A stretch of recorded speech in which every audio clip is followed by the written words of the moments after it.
Miliki tiga hal ini jika ingin omonganmu didengarkan dan diikuti orang lain. Etika komunikasi. Guna. Sebenarnya ini ilmu langka. Jarang orang yang mau mendalami. Mungkin kalian ada yang tertarik. Belajarlah retorika. Hari ini banyak orang ingin menang kalau ngomong, ingin menang kalau debat, tapi tidak ngerti retorika. Akhirnya kemenangannya sia-sia. Sudah capek-capek gegeran, debat, menang, tapi musuhnya yang kalah tidak mau ikut pandangannya. Tetap dia ngeyel dengan pandangannya sendiri.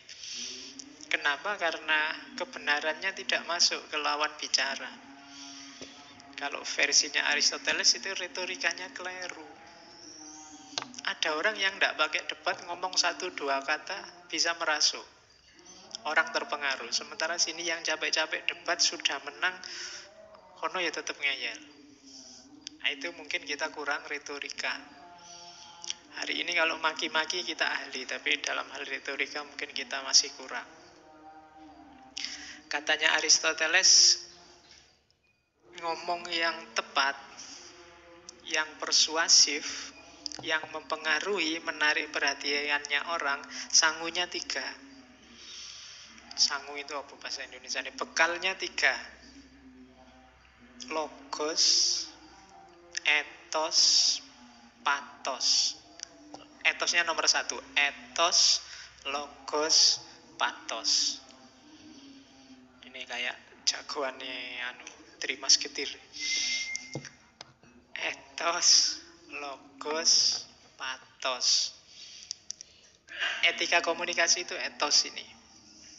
Etos itu orangnya secara moral harus berkualitas. Bisa dipercaya. Kenapa tadi kamu debat, ngomong, menang, musuhmu tidak mau ikut kamu? Jangan-jangan dia masih curiga, wong kamu itu orangnya tidak bisa dipercaya.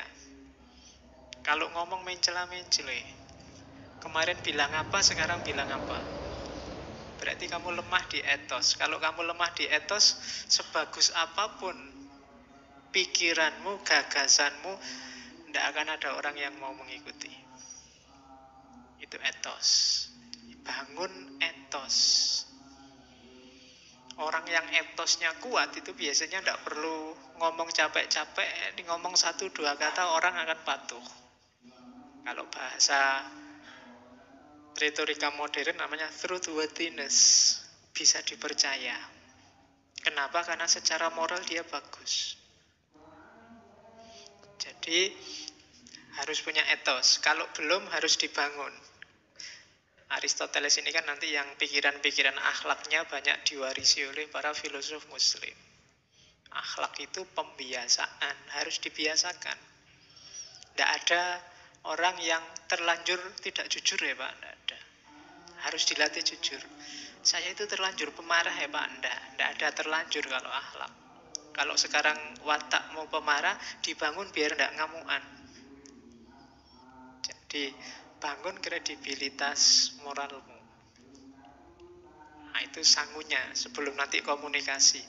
Kalau orang sudah tidak percaya kamu dulu, ngomong apapun, orang ya tidak percaya. Sebagus apapun isinya, sebaik apapun isinya, orang tidak akan mau ikut. Kenapa? Karena lihat kamu yang ngomong. Oh, itu harus dibangun. Ya kayak model kamu kalau tiba-tiba bilang kita harus selalu mendekatkan diri pada Allah, mungkin orang tidak percaya potonganmu. Modelmu kaya ngono wae kok ngomong mendekatkan diri pada Allah. Kenapa? Kau harus bangun etos dulu. Kalau nasihati orang jadi soleh, ya kamu soleho dulu. Nanti mungkin waktunya, ini kan mahasiswa baru, waktunya ospek, waktunya pendadaran mahasiswa baru, biasanya kakak kelasnya kan harus rajin belajar. Nek modelnya kakak kelasnya orang lulus-lulus sampai semester 14 ya.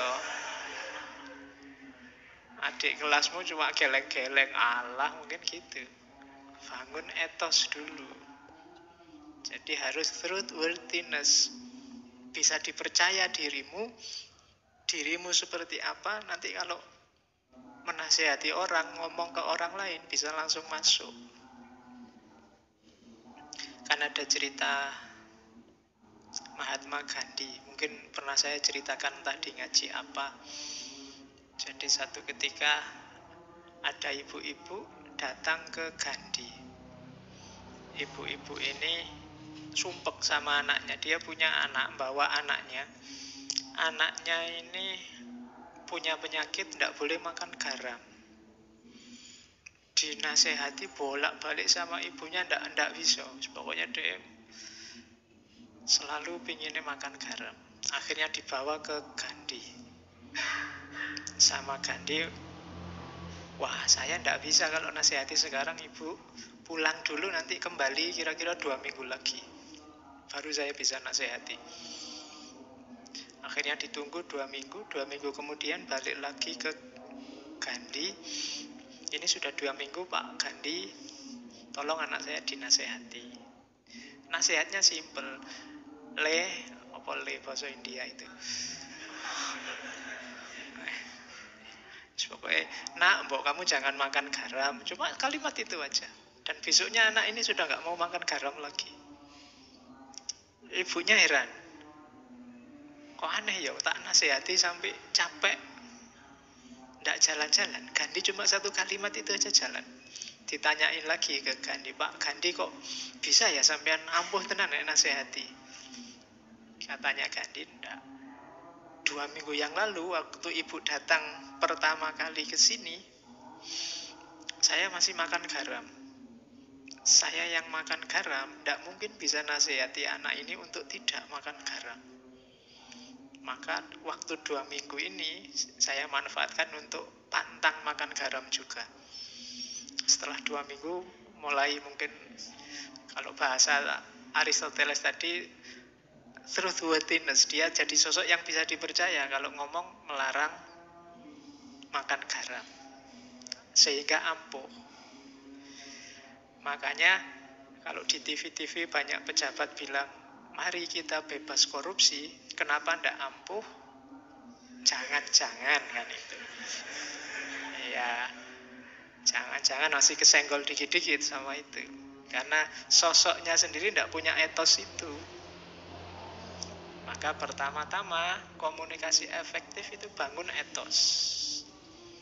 Bangun moralitasmu sehingga orang bisa percaya.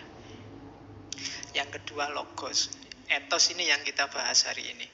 Etika dalam komunikasi. Yang kedua, logos. Logos ini masuk akal.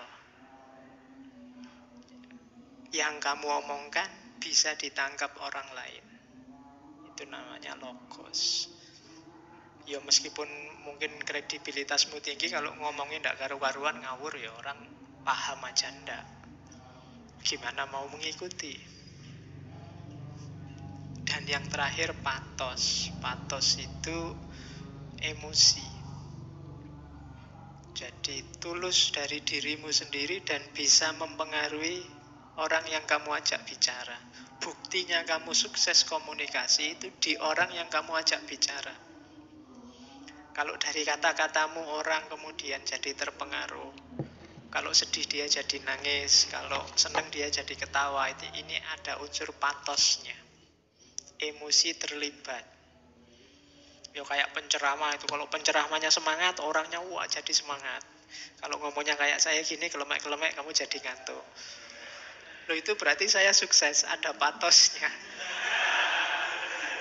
Jadi ada emosi terlibat. Yang sini adem, sana ikut adem, tidur. Oke, jadi itu namanya patos. Jadi komunikasi itu kalau 3 ini terlibat, retorikamu bagus, sudah sukses. Ya nanti ada teori turunannya detail. Kapan-kapan kita ngomong itu ya, tentang retorika selama 1 bulan. Jadi itu etik dalam komunikasi. Ada etos, ada logos, ada patos. Ini kalau zaman Yunani namanya trivium. Jadi 3 bidang utama. Kenapa ini penting zaman itu?